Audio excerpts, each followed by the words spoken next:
আসসালামু আলাইকুম। আজকের আন্তর্জাতিক সংবাদে আপনাকে স্বাগতম। শুরুতেই জানিয়ে দেব সংবাদ শিরোনাম। বেসামাল ভারত, মোদির বিশ্বনেতা হবার স্বপ্ন ধূলিসাৎ। শরণার্থীর সংখ্যা 4 গুণ বাড়ালেন বাইডেন। পশ্চিমবঙ্গে সবচেয়ে বেশি ভোটে জয়ী হয়েছেন মুসলিম প্রার্থী। বিস্তারিত খবরে জানবেন আইএসের সামরিক প্রধানকে গ্রেপ্তার করল তুরস্ক।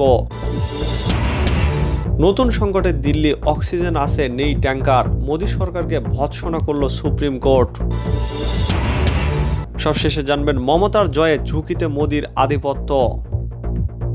সংবাদ শিরোনাম শুনলেন, এবার জানিয়ে দেব বিস্তারিত সংবাদ। তার আগে অনুরোধ থাকবে লাইক দিয়ে পুরো ভিডিওটি দেখার এবং চ্যানেলে নতুন হলে সাবস্ক্রাইব করে বেল বাটনে ক্লিক করুন। বেসামাল ভারত, মোদীর বিশ্বনেতা হওয়ার স্বপ্ন ধূলিসাৎ। ভারত সহ এশিয়ার বেশ কয়েকটি দেশে 2004 সালে ভূমিকম্পে ব্যাপক ক্ষয়ক্ষতি হয়। এই বিপর্যয়কে কাজে লাগিয়ে রাজনৈতিক চাল চালেন ভারতের বর্তমান প্রধানমন্ত্রী নরেন্দ্র মোদী। তিনি সাফ জানিয়ে দেন, প্রাকৃতিক বিপর্যয় সামলাতে বাইরের সহায়তার প্রয়োজন নেই। এখন থেকে ভারতই তার ক্ষতি সারাতে যথেষ্ট। যদি প্রয়োজন হয় বাইরের সহায়তা নেওয়া হবে। মোদীর এই বক্তব্য ভারতের অর্থনৈতিক শক্ত ভিতকেই সামনে এনেছিল। এরপরও এই ধারা অব্যাহত ছিল। 2005 সালে হ্যারিকেন ক্যাটরিনায় বিপর্যস্ত হলে যুক্তরাষ্ট্র এবং 2008 সালে ভূমিকম্পে সিচুয়ানে বিপর্যয়ের পর চীনকে ত্রাণ দিতে চেয়েছিল বিজেপি সরকার। 2018 সালের বন্যায় কেরালা রাজ্যে ব্যাপক ক্ষয়ক্ষতির মুখে বাইরের সাহায্যের চাপ সত্ত্বেও মোদী তার জাতীয় গর্বকেই সমুন্নত রাখতে সক্ষম হন। ভারতের মসনদে আসার পর থেকেই মোদী হিন্দুত্ববাদের সাথে আরেকটি স্লোগান বৈশ্বিক প্রসার ঘটান, তা হলো আত্মনির্ভর ভারত। আর এই দুটি ঘিরে বিজেপি সরকার তার নীতিতে পরিবর্তন এনেছিল। ফরেন পলিসি বলছে, গত সপ্তাহে অক্সিজেনের অভাবে রাস্তায় মানুষের মৃত্যু এবং সৎকারের সুযোগ না পাওয়া মানবদেহ কুকুর ছিঁড়ে খাচ্ছে যেন ভারতের আসল চিত্র তুলে ধরেছে। করোনার দ্বিতীয় ঢেউয়ে বেসামাল ভারত। ইতিমধ্যে 40টির বেশি দেশ থেকে ভারতকে সাহায্য নিতে হয়েছে। বিভিন্ন দেশের সরকার যে অক্সিজেন প্লান্ট এবং ট্যাঙ্কার ও ঔষধ সামগ্রী সরবরাহ করছে, সামাজিক মাধ্যমে ভারতের কূটনৈতিকরা তার সরাসরি প্রশংসা করছেন। যদিও বিব্রতকর এক চিত্র থেকে সবার দৃষ্টি ভিন্ন দিকে নিতে ভারতের পররাষ্ট্র সচিব হর্ষবর্ধন শ্রিংলা ইউটার্ন নিয়ে বলেছেন, আমরা সহায়তা দেওয়ার বিনিময়ে বাইরে থেকে সাহায্য নিচ্ছি। এটি আত্মনির্ভরশীল এমন এক বিশ্ব যেখানে একে অপরের সাথে কাজ করে। বিশ্লেষকরা বলছেন, হর্ষবর্ধন শ্রিংলা পরস্পরের সাথে কাজ করার বিশ্বকে উল্লেখ করলেও এটি মোদীর অধীনে ভারতের পররাষ্ট্রনীতির সাথে বেমানান। বরং করোনা মহামারী দেশটির একঘেয়ে চরিত্রকে সবার সামনে এনেছে। বিশ্বগুরু হওয়ার উচ্চ আকাঙ্ক্ষা সহ প্রধানমন্ত্রী নরেন্দ্র মোদীর 7 বছরে নেওয়া জাতীয়তাবাদী অভ্যন্তরীণ এজেন্ডাগুলো এখন মিথ্যার বেসাতি। ট্রাম্প প্রশাসনের সময় ইন্দো প্যাসিফিকে চীনের আধিপত্য রুখে দেওয়ার জন্য ভারত দেশটির সাথে সামরিক জোট কোয়াড গঠনে গুরুত্বপূর্ণ ভূমিকা রাখে। এই জোটের বাকি দুই দেশ হলো জাপান ও অস্ট্রেলিয়া। পাকিস্তানের সাথে বৈরিতা জিয়ে রাখতে দক্ষিণ এশিয়ার জোট সার্ককে একেবারে অকার্যকর করে দিল্লি। যে চীনকে দাবাতে এত কিছু ভারতের, করোনার দুর্যোগে তারাও হাত বাড়িয়ে দিয়েছে। অথচ দক্ষিণ এশিয়ার দেশগুলোর সাথে বিরোধের পরিবর্তে সুসম্পর্ক বজায় রাখলে ভারতকে আজ এমন বিব্রত হতে হতো না। বিশ্লেষকরা বলছেন, করোনা পরিস্থিতি ভারতের বৈশ্বিক শক্তি ওঠার উচ্চ বিলাসে বড় ধরনের ধাক্কা লেগেছে। মোদীর পররাষ্ট্রমন্ত্রী জয়শঙ্কর একবার বলেছিলেন, কূটনীতির বাতাস অনেক বল থাকবে, কোনোটি বাদ না দেওয়ার আত্মবিশ্বাস ও ক্ষমতা দেখাতে হবে। কিন্তু এখন সমস্ত বল মেঝেতে গড়াগড়ি খাচ্ছে। এগুলো বাছাই করে নতুন শুরুর জন্য ভারতকে আরও মানবিক, সততা ও বাড়তি প্রচেষ্টা দেখাতে হবে। কিন্তু করোনা থেকে ঘুরে দাঁড়িয়ে সেটি দেশটি করতে পারবে কিনা তাই নিয়ে সন্দেহ। শরণার্থীর সংখ্যা 4 গুণ বাড়ালেন বাইডেন। যুক্তরাষ্ট্রে শরণার্থীর সংখ্যা 4 গুণ বৃদ্ধি করেছেন প্রেসিডেন্ট জো বাইডেন। তিনি যুক্তরাষ্ট্রে তার পূর্বসূরি ডোনাল্ড ট্রাম্পের আরোপ করা সর্বোচ্চ সীমা 15,000 থেকে শরণার্থীর সংখ্যা বৃদ্ধি করে 62,500 করার অনুমোদন দিয়েছেন। ট্রাম্পের শাসনামলে সীমা ধরে রাখার ব্যাপারে তার আগের সিদ্ধান্তের জন্য মিত্রদের পক্ষ থেকে বাইডেনের কঠোর সমালোচনার পর এক্ষেত্রে তিনি এই পরিবর্তন আনলেন।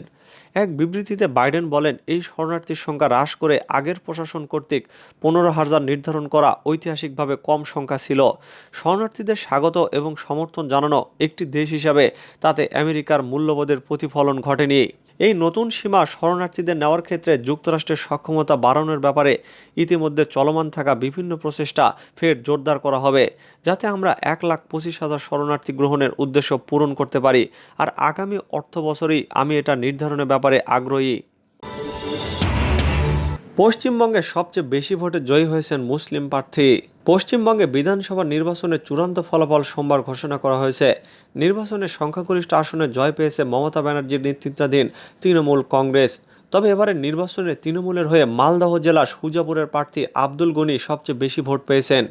নির্বাচনে তার প্রধান প্রতিদ্বন্দ্বীর চেয়ে 1,30,163 ভোটে জয়ী হয়েছেন আব্দুল গনি। নির্বাচনে আব্দুল গনি পেয়েছেন 1,52,445 ভোট।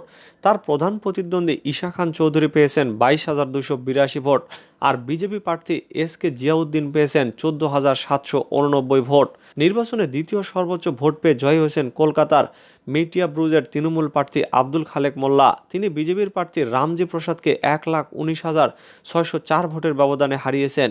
এদিকে নির্বাচনের আগে তৃণমূল ছেড়ে বিজেপিতে যোগ দেওয়ার হিড়িক পড়েছিল। তবে বিজেপিতে যোগ দেওয়া 107 প্রার্থীর মধ্যে 76 জনই পরাজিত হয়েছেন। যদিও দলবদলকারীদের স্বাগত জানিয়েছে মমতা জানান কেউ ফিরে এলে তাকে স্বাগত জানাবেন তিনি। তবে বিশ্লেষকরা বলছেন যেভাবে একাই নির্বাচন করেছেন মমতা, এতে দলবদলকারীদের আবার গ্রহণ করবেন কিনা তা দেখার বিষয়। আইএসের সামরিক প্রধানকে গ্রেপ্তার করল তুরস্ক। ইসলামিক স্টেট বা আইএস গ্রুপের সামরিক প্রধানকে গ্রেপ্তার করেছে তুরস্কের পুলিশ।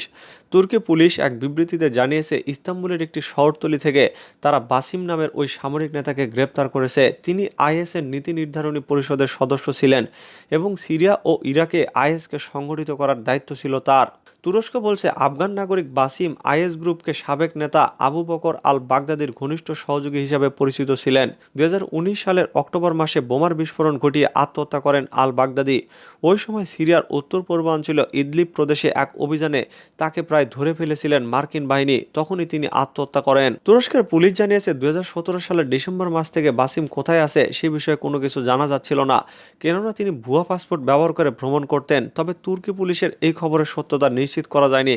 এমনকি ওই ব্যক্তির পরিচয় সম্পর্কে নিশ্চিত হওয়া যায়নি। অন্য কোনো দেশও এ বিষয়ে কোনো মন্তব্য করেনি।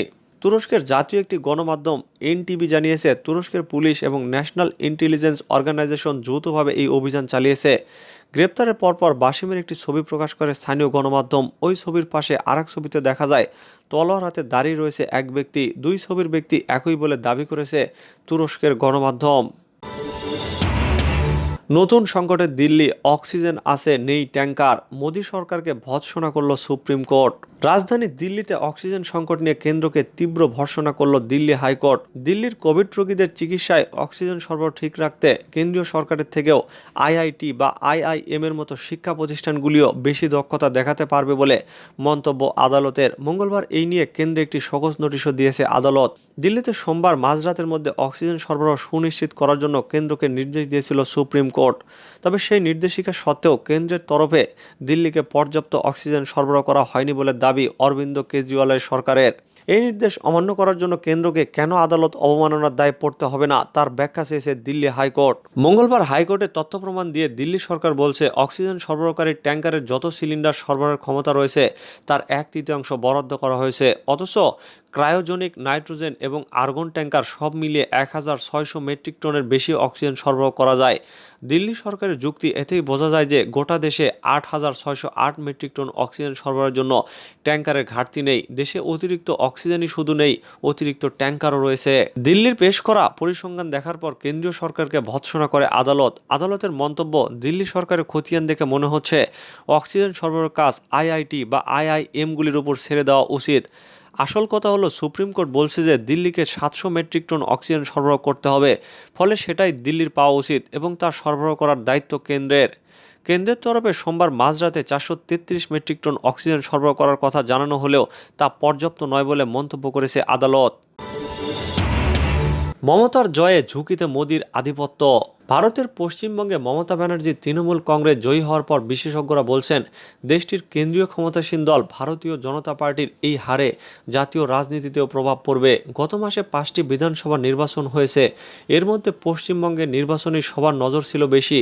এখানে প্রতিদ্বন্দ্বিতাও ছিল তিক্ততায় ভরা। ভারতের পূর্বাঞ্চলের সবচেয়ে বড় রাজ্যটির নিয়ন্ত্রণ নিতে সব ধরনের ঝুঁকি নিয়েছিল বিজেপির নেতৃত্ব।